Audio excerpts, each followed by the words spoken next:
इस वक्त की बड़ी खबर हम आपको बताने जा रहे हैं। लालू प्रसाद यादव, तेजस्वी यादव को बड़ा झटका पटना हाईकोर्ट से लग सकता है।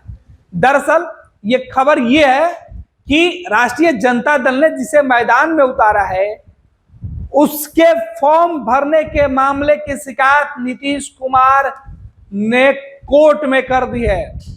राजद उम्मीदवार के खिलाफ बिहार सरकार पटना हाईकोर्ट चली गई है। कोर्ट में सरकार ने दलीलें दी है कि कैसे कोई व्यक्ति जो है वो ईडी के गिरफ्त में रहने के बावजूद कोडरमा से नामांकन पत्र भर सकता है, और इसके लिए बिना राज्य सरकार या ईडी की बात सुने बगैर कोर्ट ने इजाजत कैसे दे दी। और हाईकोर्ट ने अपने ही आदेश को वापस ले लिया, रद्द कर दिया।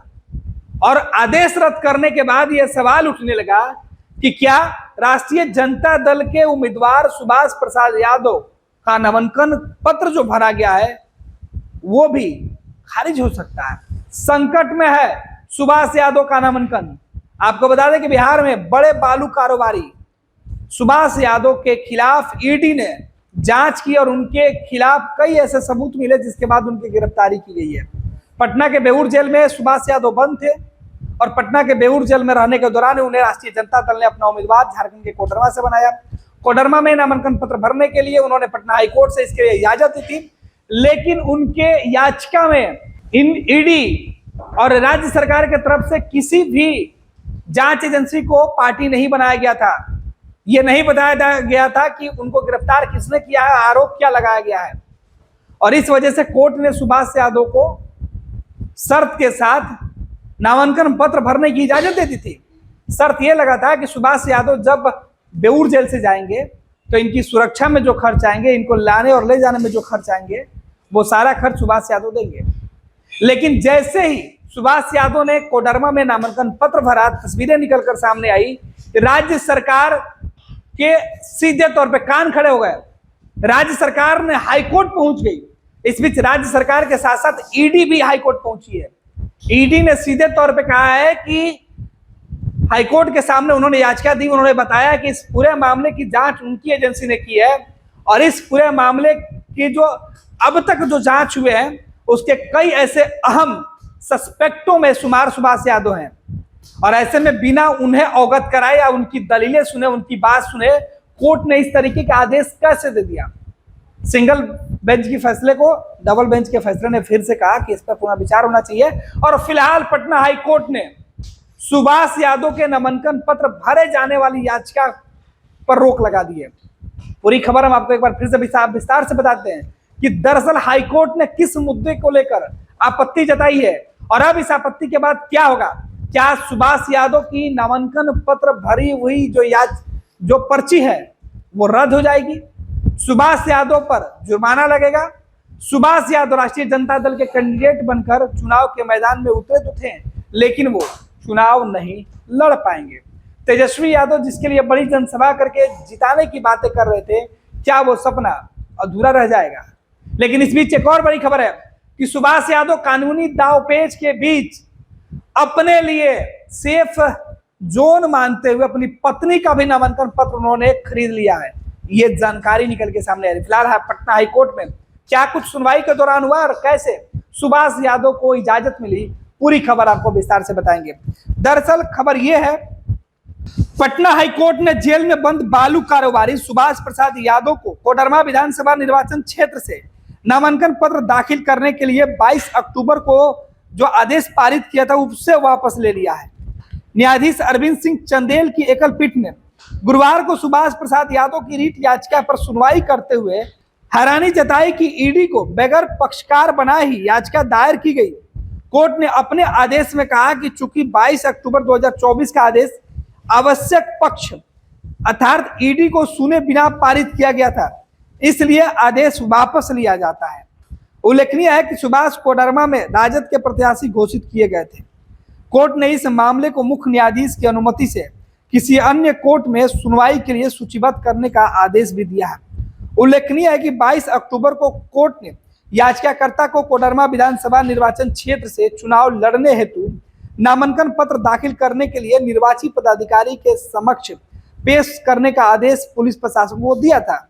साथ ही बेउर आदर्श जेल से निर्वाची अधिकारी के पास ले जाने और वापस लाने में हुए खर्च आवेदक से वसूलने का भी आदेश दिया था। राज्य सरकार ने कोर्ट में अर्जी दायर करके इस आदेश में बदलाव के लिए गुहार की थी। मामले पर सुनवाई के दौरान ईडी और राज्य सरकार की ओर से कोर्ट को बताया गया कि आवेदक ईडी की केस में गिरफ्तार है और इस केस में बगैर ईडी का पक्षकार बनाए या ईडी का पक्ष सुने कोर्ट से आदेश लिया गया है। तो ये सीधे तौर पर मामला है। दरअसल मामला पटना हाई कोर्ट का ही है। इस कोर्ट में जिस कोर्ट ने यह फैसला दिया उसी कोर्ट का यह मामला है कि कोर्ट को बिना यह बताए कि ईडी ने सुभाष यादव को गिरफ्तार किया है, यह आदेश ले लिया गया था कि सुभाष यादव को नामांकन पत्र भरने की इजाजत दी जाती है। लेकिन जैसे इस मामले की सुनवाई हुई और राज्य सरकार और ईडी ने इस फैसले पर आपत्ति जताई तो कोर्ट ने सुनवाई के दौरान हैरानी जताई। कोर्ट ने कहा कि कैसे जिसने गिरफ्तार किया उसे पक्षकार बनाए हुए आपने इस पूरे मामले में आदेश ले लिया, इसलिए जो आदेश पहले दी गई थी उस आदेश को ही वापस लिया जा रहा है। और इस बीच अब खबर है कि ईडी और राज्य सरकार ने कोर्ट से यह अपील की है कि सुभाष यादव जो है वो उनका जो इरादा था वो पहले से ही गुमराह करने का था, लिहाजा उन्होंने इस तरीके से याचिका कोर्ट में लगाई और नामांकन पत्र भरने की इजाजत मांगी थी।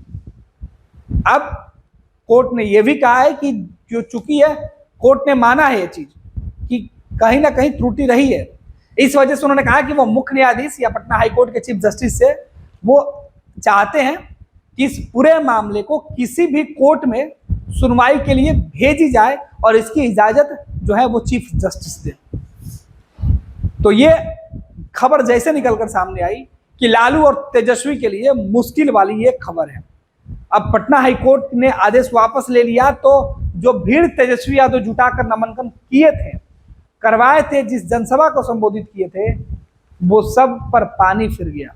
यही वजह है कि सुभाष यादव अपने जगह पर अपने परिवार या किसी निजी रिश्ते में आने वाले लोगों को वो वहां पर उम्मीदवारी चाहेंगे। अब देखना है कि लालू यादव, तेजस्वी यादव, राष्ट्रीय जनता दल इस पूरे मामले पर किस तरीके से सफाई देती है। फिलहाल तेजस्वी यादव को झारखंड में कोडरमा सीट पर बड़ा झटका चुनाव के ठीक पहले लगा है। पैनोरमा ग्रुप, जो सोचता है वो करता है। आपके अपने सपनों का आशियाना। पूर्णिया वापस जाएंगे। जॉब छोड़ दिया है? मतलब ये घर कैसे चलेगा? हम करेंगे क्या? और माँ बाबूजी क्या बोलेंगे? इसलिए मैं एक और मिठाई का डब्बा लाया। अपने बिजनेस के लिए लोन अप्रूव हो गया। अरे लोन अप्रूव हो गया वो तो ठीक है, लेकिन पूर्णिया में हम रहेंगे कहाँ? अपना घर भी तो नहीं है वहां। इसलिए तो एक और मिठाई का डब्बा अलग से लाया हूं। हमने पूर्णिया में घर ले लिया है, पूर्णिया के ई होम्स पैनोरमा में। पूर्णिया में पैनोरमा ग्रुप लेकर आए हैं ई होम्स पैनोरमा।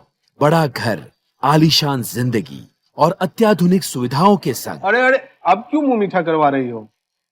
क्योंकि हम घर वापसी जो कर रहे हैं। घर वापसी की खुशी पूर्णिया में ई होम्स पैनोरमा के संग। ई homes panorama, luxurious lifestyle redefined.